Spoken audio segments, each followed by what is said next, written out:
नमस्कार दोस्तों, आप सभी का हमारे चैनल रीड बिटवीन लाइन्स में बहुत बहुत स्वागत है। आज के इस वीडियो में ओशो द्वारा लिखी गई बुक कहे कबीर दीवाना से रिलेटेड कुछ साइंटिफिक और कुछ रिलीजियस फैक्ट पर चर्चा करेंगे। तो चलिए शुरू करते हैं। पेज नंबर 22 में ओशो कहते हैं कि राम राम की रटन लगाकर कोई राम को पा नहीं सकता, रिझा नहीं सकता। वो कहते हैं, मैंने सुना है एक आदमी मरा और उसने जाकर स्वर्ग देखा तो वह बहुत नाराज़ हुआ। एक पापी जो उसके घर के सामने ही रहता था, वह परमात्मा के पास बैठा हुआ है, उसे तो नरक में होना चाहिए। उसने कहा, यह अन्याय है। क्या मैं अपनी आँख से देख रहा हूँ तो यह भी रिश्वत चल रही है।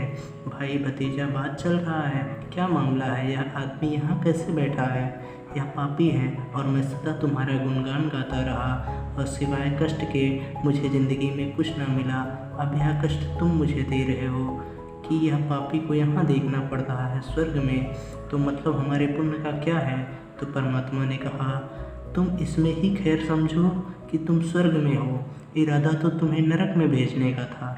उस आदमी ने कहा, क्या? और मैं राम राम जपता रहा, दिन में नहीं रात में, सोते वक्त सोते जागते राम की धुन लगाए रहा। परमात्मा ने कहा, उसी की वजह से तो तुमने मुझे तक नहीं सोने दिया, तुम खोपड़ी खा गए, एक रात चैन न लेने दिया।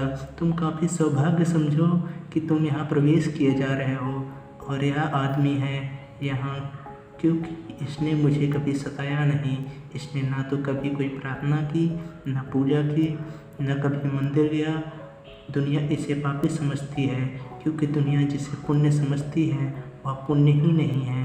मंदिर जाने में क्या पुण्य है? लेकिन इस आदमी ने चुपचाप दीनों की सेवा की, इधर दुकान पर कमाया, उधर गरीबों में बांट दिया। बांटा भी तो इसने शोरगुल करके नहीं, अखबार वालों को बुलाकर नहीं बांटा, फोटोग्राफर तैयार नहीं रखे, चुपचाप लोगों के घरों में डालाया। उनको भी पता नहीं है, वह धन्यवाद देने का मौका भी इसने नहीं दिया। वह मंदिर नहीं गया, यह सच है। इसने पूजा नहीं की, यह सच है। लेकिन यह मेरा प्यारा है। तो महज दूसरे ही पेज में ओशो इतनी सुंदर बात कहते हैं। वो कहते हैं, तुमने भी देखा होगा कभी घर के शांत से भरी दोपहरी में बाहर आ जाओ, आँख तिलमिला जाती है। छोटे बच्चे पैदा होते हैं, 9 महीने अंधकार में रहते हैं माँ के पेट में, प्रकाश की एक किरण भी वहाँ नहीं पहुँचती। और जब बच्चा पैदा होता है तब नासमझ डॉक्टरों का कोई अंत नहीं है। बच्चा पैदा होता है अस्पताल में, वहाँ से इतना प्रकाश रखते हैं कि बच्चे की आंखें तिलमिला जाती हैं और सदा के लिए आंखों को भयंकर चोट पहुँच जाती है। बच्चे को पैदा होना चाहिए मोमबत्ती के प्रकाश में, वहाँ हज़ार हज़ार कैंडल के बल्ब लगाने की ज़रूरत नहीं है। दुनिया में जो इतनी कमज़ोर आँखें हैं उनमें से 50% के लिए अस्पताल का डॉक्टर जिम्मेवार है। उसको सुविधा होती है ज़्यादा प्रकाश में, वह देख पाता है क्या हो रहा है, क्या नहीं हो रहा है, क्या करना है, क्या नहीं करना। लेकिन उसकी सुविधा का सवाल नहीं है, सुविधा तो बच्चों की है। तो पेज नंबर 8 में ओशो कहते हैं, जिनके जीवन में समाधि खिलती है वह भागता है उनको जगाने जो सोए हुए हैं, लेकिन उसे भी कठिनाई खड़ी होती है। कुछ दिन तो उसने आपको रोका क्योंकि वह जानता है कि वो लोग हंसेंगे, क्योंकि वह जानता है कि वो सुनेंगे नहीं, क्योंकि वह जानता है कि जो सदा से हुआ है फिर वही होगा। पत्थर और कांटों से स्वागत होगा, फूल मालाएं मिलने को नहीं, लेकिन अदम्य है करुणा, उसे रोका नहीं जा सकता। कथा है कि बुद्ध को जब ज्ञान हुआ तो 7 दिन तक वो चुप बैठे रहे। बड़ी मीठी कथा है। क्या करते रहें चुप बैठकर? बहुत बार अदम्य वेग से उठी करुणा किया जाए। बहुत लोग भटकते हैं, सारे लोग भटकते हैं, जो मुझे मिल गया है वह बांट दूं, लेकिन कोई चीज़ रोकती रही, कोई चीज़ रोकती रही। बुद्ध जैसा व्यक्ति भी हिम्मत ना जुटा सका। तुम्हारे सामने बुद्ध भी हारे हुए हैं। बुद्ध को भी डर लगा कि अब कोई डर जिसको अब कोई डर बचा नहीं है, जिसको मृत्यु का भय नहीं है, वह भी तुमसे डरता है। जो यम से नहीं डरता वह तुमसे डरता है। 7 दिन तक बुद्ध ने प्रतिरोध किया, अपना ही सब तरह से रोका कि नहीं, अपने को समझाया कि जो जागने वाले हैं वो मेरे बिना भी जाग जाएंगे, और जो नहीं जागने वाले मैं लाख सिर पटकूं वो सुनेंगे नहीं, फिर मैं क्यों व्यर्थ मेहनत करूं। पेज नंबर 30 में ओशो कितनी सुंदर बात कहते हैं, सबको जाननी चाहिए। वो कहते हैं, और ऐसा मैंने कहा, जन्म से पहले क्षण से समाज का हस्तक्षेप शुरू हो जाता है तुम्हें मारने का। वह बच्चा पैदा नहीं हुआ कि समाज मौजूद है। जैसे ही बच्चा पैदा होता है, नवीनतम खोजें कहती हैं विज्ञान की, जैसे ही बच्चा पैदा होता है सारी दुनिया में दाइयाँ, डॉक्टर, नर्सेस बच्चे की नाल को तत्क्षण काट देते हैं। और नवीनतम विज्ञान की खोजें कहती हैं कि बच्चे की नाल को तत्क्षण काटना सदा के लिए उसे कमज़ोर बना देना है। सदा के लिए वह कभी बलवान नहीं हो सकेगा। सदा उसकी ऊर्जा छेड़ प्रवाह की होगी।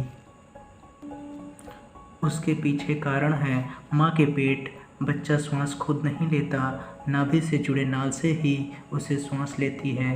माँ की श्वास पर ही बच्चे का हृदय धड़कता है, लेकिन बच्चा स्वयं सांस नहीं लेता। श्वास, ऑक्सीजन, वायु, प्राण नाभि से भीतर जाते हैं।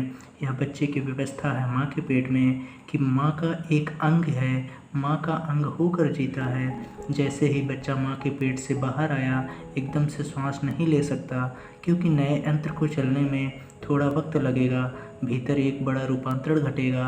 अभी एक नाभि से सांस ली थी, अब नाक से सांस लेगा। एक नई व्यवस्था शुरू होगी। इसमें कोई 5 मिनट 7 मिनट लगते हैं, लेकिन हम बच्चे की नाल को तत्क्षण काट देते हैं, जबकि बच्चा माँ से अभी नाल के द्वारा श्वास ले ही रहा था। 5-7 मिनट में रूपांतरण हो जाएगा।